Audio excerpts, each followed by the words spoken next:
Welcome to the first lecture in your Certified Fitness Trainer course.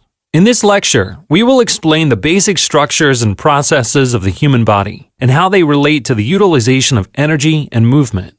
Our first topic is metabolism, the process through which our bodies sustain life. Metabolism encompasses the breakdown of molecules to release energy and the synthesis of molecules necessary for life. After discussing the chemical reactions that support life, we'll then build the human body from chemicals to cells, to tissues, to organs, and finally to the organ systems, all supported by the products of metabolism. Let's get started. Before we get into the basics of metabolism, let us first look at how the human body adapts in response to stress. When we impose a stress on the body, such as exercise, the body will change to become more proficient at this activity. This is known as the training effect. Your body begins to change at the cellular level, allowing more energy to be released with less oxygen. Your heart and capillaries become stronger and more dispersed in order to allow a more efficient flow of oxygen and nutrients. Your muscles, tendons, and bones involved with this activity also strengthen to accommodate the stresses imposed on them. In time, your body releases unnecessary fat from its frame, and your stride and gait become more efficient. Your resting heart rate and blood pressure drop. The training effect is only possible with sufficient energy to support physical activity, synthesis of new biomolecules, and the energy to drive the whole process. Energy comes from the sun and is converted by plants into carbohydrates, fats, and proteins. Humans and other animals eat plants and animals as food to obtain these nutrients. Our bodies then process the food we eat into the energy required to maintain cellular activities. Intake and utilization of these nutrients support the training effect by providing our bodies with the energy and essential building blocks needed in order to adapt to the stresses of exercise. The ability to run, jump, and lift weights depends on your ability to transform food into biological energy. These physical abilities are contingent on thousands of chemical reactions that occur throughout our bodies all day long. Collectively, these reactions are known as metabolism. The many chemical reactions occurring in our bodies must be regulated to maintain balance. This is done through a process known as homeostasis. Homeostasis refers to the body's ability to maintain a sustainable internal environment despite what's going on outside of the body. Think of homeostasis as a kind of thermostat. A thermostat measures the temperature in a room and heats or cools the room as necessary in order to keep the temperature constant. If the temperature gets too low, the thermostat is activated and the room is heated. If the temperature gets too high, the thermostat is activated and the room cools. Of course, the processes in our bodies are more complex, but you can envision how homeostasis controls our internal environments. It is responsible for our ability to maintain a constant body temperature, proper oxygen and carbon dioxide levels in the blood, the right amount of water content in our tissues, an appropriate pH, and a certain metabolic rate. Homeostasis is important to the fitness enthusiast in that it is responsible for how our bodies adapt to exercise. When we lift heavy weights, our muscles grow bigger to accommodate the load. When we run long distances, we develop a higher endurance capacity to accommodate the demands on the lungs and muscles. This occurs because our bodies want to adapt to accommodate stress in order to remain in balance. As mentioned, metabolism is the sum of all chemical reactions that take place in the body. There are two phases of metabolism: anabolism and catabolism. Anabolism refers to building molecules and requires energy. Catabolism involves the breakdown of molecules, and energy is usually released in the process. Metabolism is a homeostatic process, meaning that the rates of anabolism and catabolism tend to stay in balance. The average rate at which your body builds up and breaks down molecules is known as your metabolic set point. This set point is determined by both environmental and genetic factors, and among other things, it determines body composition. This means that the likelihood of storing body fat and maintaining lean body mass is determined by your metabolic set point. Exercise can raise your metabolic set point, and therefore affect your body composition. Choice in foods will also influence your metabolic set point. Foods that you eat can either be burned to liberate energy, converted into body weight, or excreted. Where your food ends up is highly dependent on the type of nutrients present. The energy content of foods is measured in terms of calories, which are a unit of heat. Calories that we consume and utilize come from three nutrients: protein, carbohydrates, and fat. Protein, carbohydrates, and fats are known as macronutrients.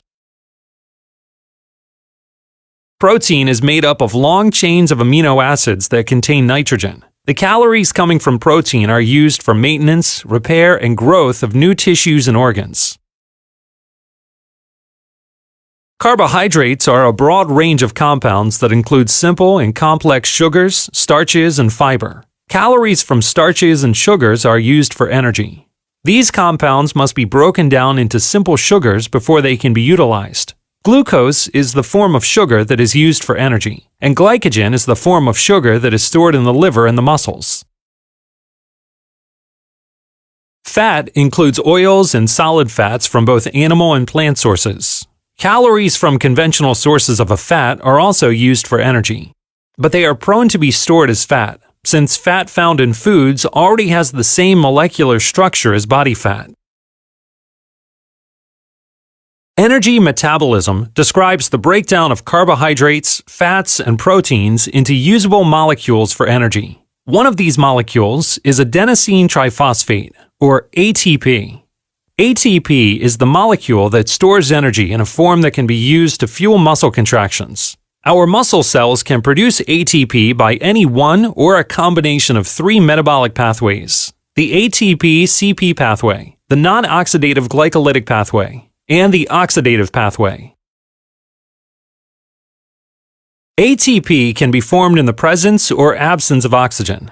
Anaerobic metabolism describes ATP production that does not use oxygen. ATP is produced quickly, but in limited amounts. Short-term activities at higher intensities, such as sprinting or weightlifting, utilize ATP production from anaerobic energy pathways. The ATP-CP and non-oxidative glycolytic pathways produce ATP anaerobically.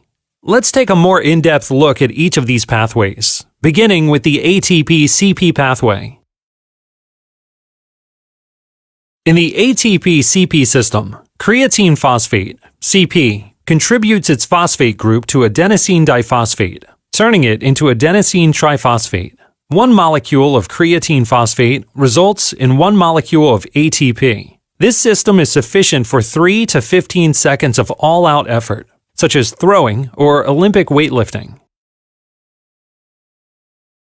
The second anaerobic process is known as non-oxidative glycolysis, and it utilizes either the storage form of glucose, glycogen, or glucose itself, which would be circulating in the blood. In glycolysis, glucose or glycogen is converted to lactic acid. If glycogen is used, it must first be converted to glucose before the reaction can take place. The glucose molecule is split in half and energy is released. This energy is enough to regenerate 2 ATP molecules and leave 2 pyruvate molecules. In non-oxidative glycolysis, these pyruvate molecules are immediately converted to lactic acid. Lactic acid buildup in the muscles can lead to fatigue. When it is cleared from the muscle, it is taken to the liver, where it is converted back into glucose and glycogen. Non-oxidative glycolysis is reliable for 1 to 2 minutes of all-out effort, such as in a 400-meter sprint. Aerobic metabolism describes ATP production in the presence of oxygen. Aerobic ATP production takes longer, but it produces ATP in much greater amounts. One molecule of glucose results in the production of 36 to 38 molecules of ATP. Long-term activities with a low to moderate intensity, such as long-distance running, utilize ATP production from aerobic sources. ATP is produced aerobically through the oxidative pathway, specifically the Krebs cycle and electron transport chain. So, remember our pyruvate molecule from non-oxidative glycolysis? If the pyruvate is not converted to lactic acid, it can be converted instead to acetyl-CoA, the chemical used to power the Krebs cycle. Fats and proteins can also be converted into acetyl-CoA. This means that unlike the anaerobic pathways, the oxidative pathway can break down fat for energy. Fatty acids are a major source of energy during endurance events. As intensity increases, however, the oxidative pathway cannot keep up, and more carbohydrates are used in the process. If carbohydrates are not available, protein from the working muscles will be used. It is important to note that while there are 3 different pathways to provide the body with energy, these systems do not work independently of one another. During various types of exercise, from aerobic to anaerobic, all 3 systems are activated. However, the activity determines which of these systems dominates. So, for high-intensity, short-burst activities lasting 3 to around 15 seconds, the anaerobic ATP-CP pathway dominates. During high-intensity activities lasting between 15 to approximately 80 seconds, non-oxidative glycolytic pathway dominates. For activities longer than 80 seconds, the aerobic oxidative pathway dominates. Train each of the 3 major energy systems and focus on the system that is most closely related to the adaptation you are looking to achieve. We also need to think about what limits these pathways. In other words, what causes fatigue? Well, for one, starting materials. Muscles being strenuously exercised will rely on glycogen to power strength-generating muscle contractions. In endurance exercise, fatty acids and glycogen are needed. Therefore, depletion of available glucose, glycogen, and fatty acids will limit how long someone can continue an activity.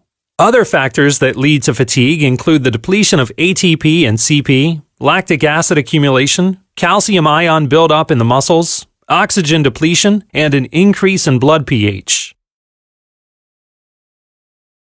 At the start of our lecture, we touched on the training effect, how the body adapts to learned and expected stress. Let's talk about that process a bit as we move from the chemical level of metabolism to the organization and functions of the human body. The body's immediate reaction to the new stress, before adaptation occurs, is known as the biological response. An example of a biological response would be an increase in your heart and respiratory rates when running. In an untrained individual, this rate increase can be quite high. As these actions are repeated, the body responds by adapting to the expected stress of running, which results in a less noticeable biological reaction. In other words, as you get better at running, your heart and respiratory rates will stay more constant. This results in the activity becoming easier, as well as an increased quality of life. These adaptations to stress are carried out in a multitude of processes within the human body, and changes occur at all levels. Let's take a look at how those levels are organized. The smallest components are chemicals, and they range from simple molecules, such as water, and include the most complex molecules of protein and DNA. These chemical components are the basic building blocks of cells, the fundamental units of life. Cells can associate with one another to form tissues. Tissues can form organs, and together with organs, they make up the systems of the human body. Cells form the fundamental units of life and contain several components. In this diagram, you can see several of the organelles and structures that make up a cell. These include the plasma membrane, the nucleus, the endoplasmic reticulum, the Golgi apparatus, lysosomes, and mitochondria. Mitochondria are also known as the powerhouse of the cell and are responsible for providing energy for muscle contractions. Tissues are the next level of organization and are the fundamental units of function and structure for the human body. They are defined as the aggregation of cells bound together, which work to perform a common function. There are 4 categories of tissue: epithelial tissue, connective tissue, muscle tissue, and nervous tissue. Tissues can be organized further to form organs, and organs and tissues together make up systems. These systems combine to form the human body. There are 10 main body systems. These are as follows: the respiratory system, the circulatory system, the digestive system, the nervous system, the endocrine system, the skeletal system, the muscular system, the integumentary system, which includes the skin, hair, nails, and associated glands, the urinary system, and the reproductive systems. Let's review the systems that we'll encounter most in exercise science. The respiratory system consists of the lungs and air passageways leading to and from the lungs, including the mouth, throat, trachea, and bronchi. The respiratory system supplies oxygen, eliminates carbon dioxide, and helps regulate the pH balance of the body. The circulatory system serves as the transportation system of the body. The heart, arteries, and veins are part of this system. The circulatory system consists of two subsystems, the lymphatic system and the cardiovascular system. The lymphatic system is a network of vessels that support a clear fluid known as lymph to the heart. This system is responsible for the transport of fluids from the organs and plays an important role in our immune system and response. In the cardiovascular system, the heart pumps blood through a vast system of blood vessels. The heart tissue is mostly muscle. Unlike the lungs, which are powered by the diaphragm, the heart does its own work. The heart takes oxygen-laden blood and pumps it throughout the body. In the body, the cells exchange their carbon dioxide for the oxygen in the blood. Then, carbon dioxide-laden blood is pumped back through the heart to the lungs, where carbon dioxide is exchanged for oxygen through respiration. This oxygen-rich blood is then pumped back to the heart, where it again delivers oxygen and nutrients to the cells and removes waste products. Blood has four main constituents: plasma, erythrocytes, leukocytes, and platelets.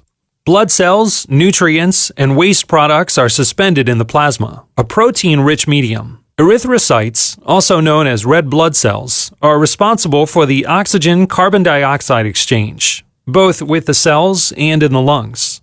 Leukocytes, also known as white blood cells, are responsible for fighting infections and foreign bodies. Platelets are responsible for coagulation or clotting. The digestive system consists of the digestive tract and the glands that secrete digestive juices into the tract. It is responsible for the breakdown of foods and waste elimination. The components of the digestive system are the mouth, esophagus, stomach, pancreas, liver, gallbladder, small intestine, large intestine, and rectum. The nervous system is the body's control center and network for internal communication.